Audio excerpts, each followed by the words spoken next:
My name is Joe Biden. I'm Joe Biden's husband. She has been here twice before me. And before I began, I'd like to say that, you know the old expression, hope springs eternal. My background and the background of my family is Irish American.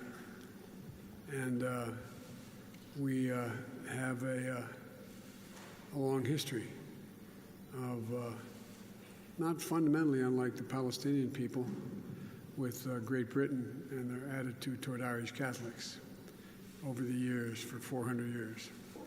But my colleagues, when I was a U.S. Senator, used to always joke with me that I was always quoting Irish poets when I was on the floor of the Senate.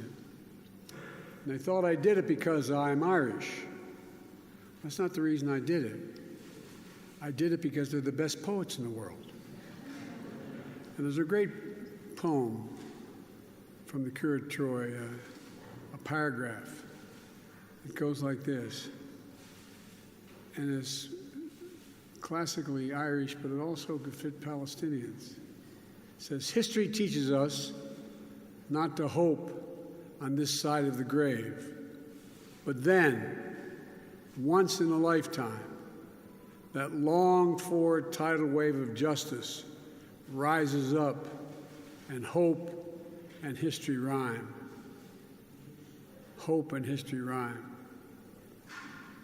It is my prayer that we're reaching one of those moments where hope and history rhyme. Are there any nurses in the room?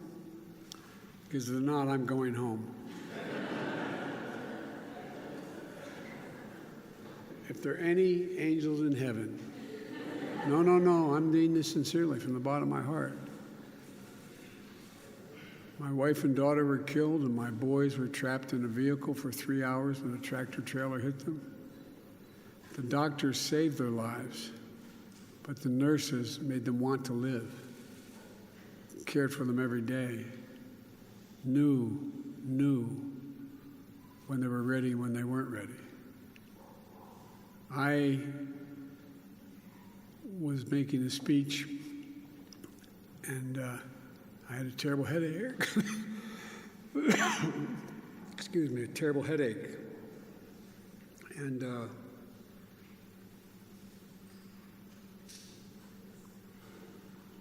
sorry.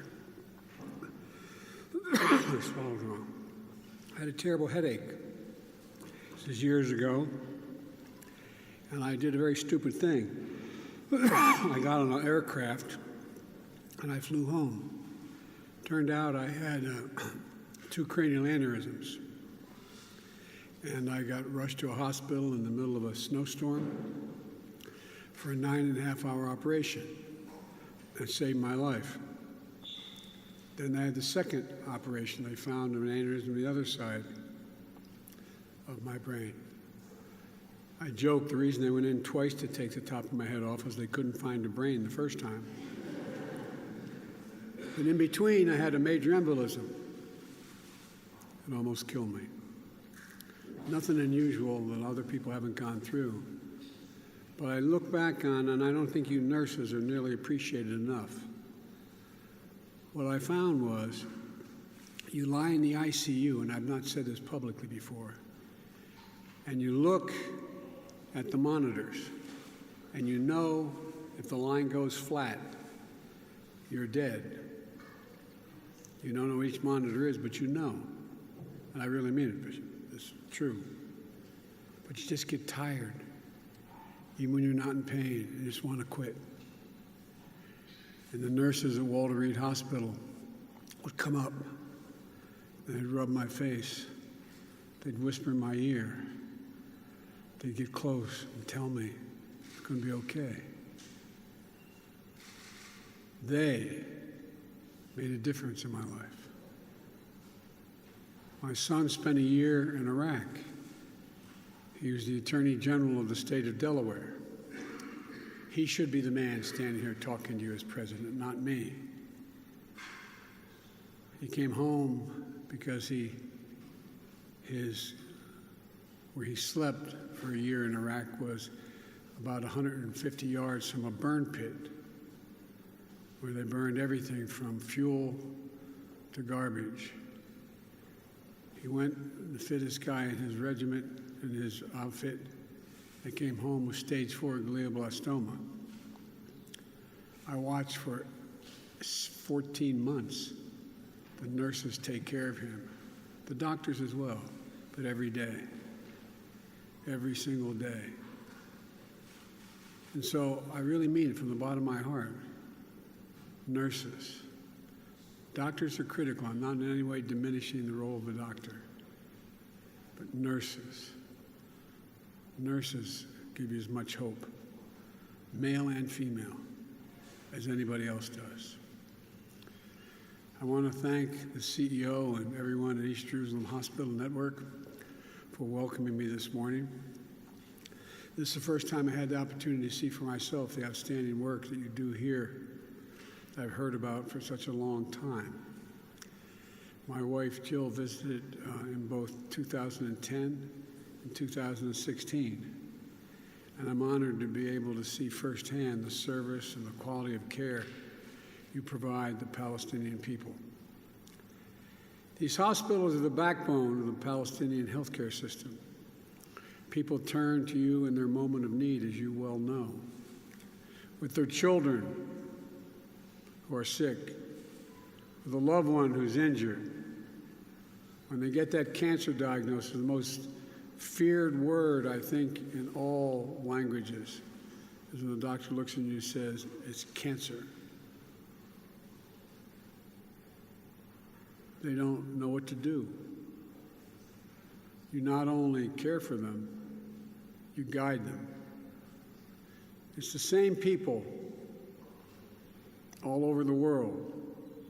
In that moment, all that matters is you have someone that you can turn to and radiates hope and help.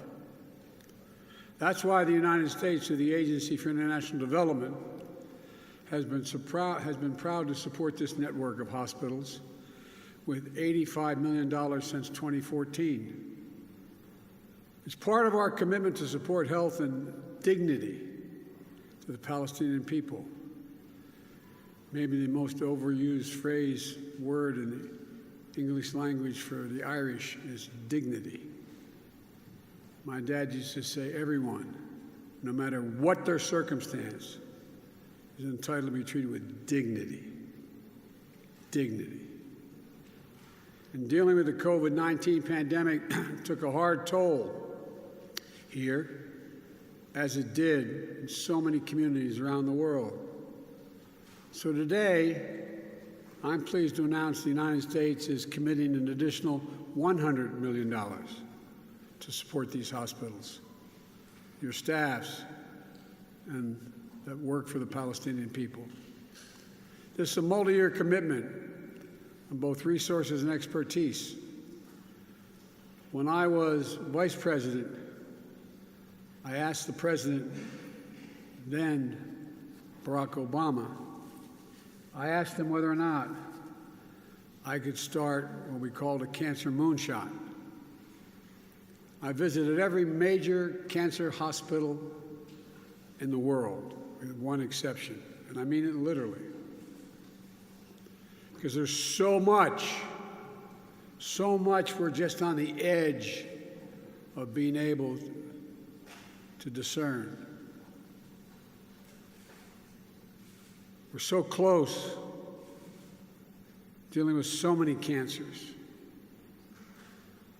When I got elected president, I announced that one of my goals was to change cancer as we know it.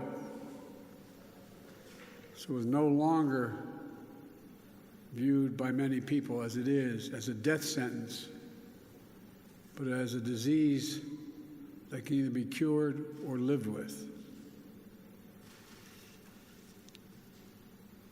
And we started this cancer moonshot with billions of dollars at home.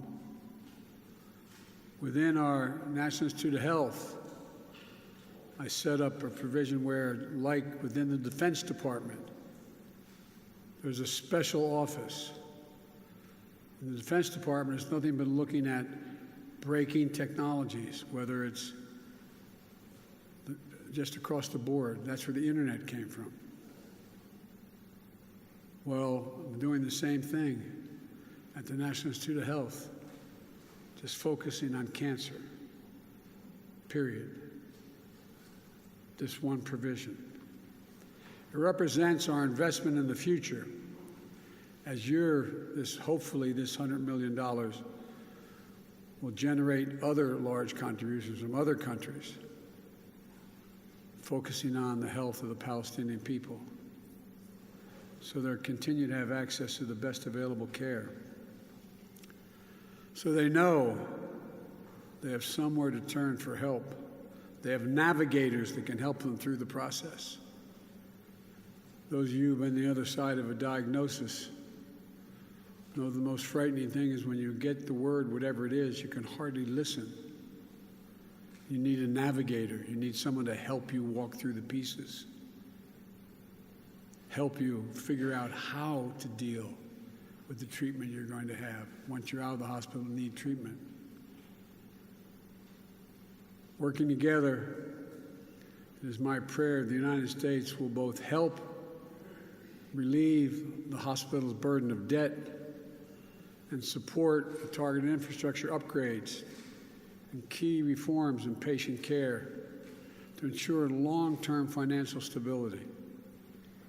We also welcome the $25 million contribution from the UAE, and I encourage other nations around the region and around the world to step up as well with their own contributions to support the vital work that's being done here. Palestinians and Israelis deserve equal measure of freedom, security, prosperity, and dignity. And access to health care when you need it is essential to living a life of dignity for all of us. The United States will continue to work with the Palestinian leadership, with the government of Israel, and with all our international partners to ensure the East Jerusalem's hospital network retains sustainable, remains available, and is able to provide high-quality care the Palestinian people deserve. I could say much more, but if my mother were here, Bishop, she'd look at me and say, "Joey, hush up. You've spoken too long." But I want to thank you again for welcoming me today. And most importantly, thank you for taking care of all the patients whose lives you make better. May God bless you all, and I'm finished. Thank you.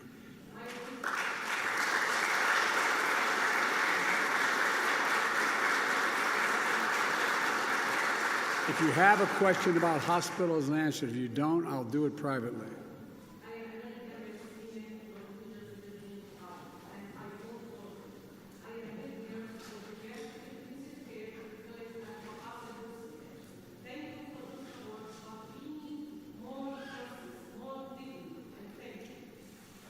Thank you. Thank you, folks. Appreciate it very, very much. Thank you.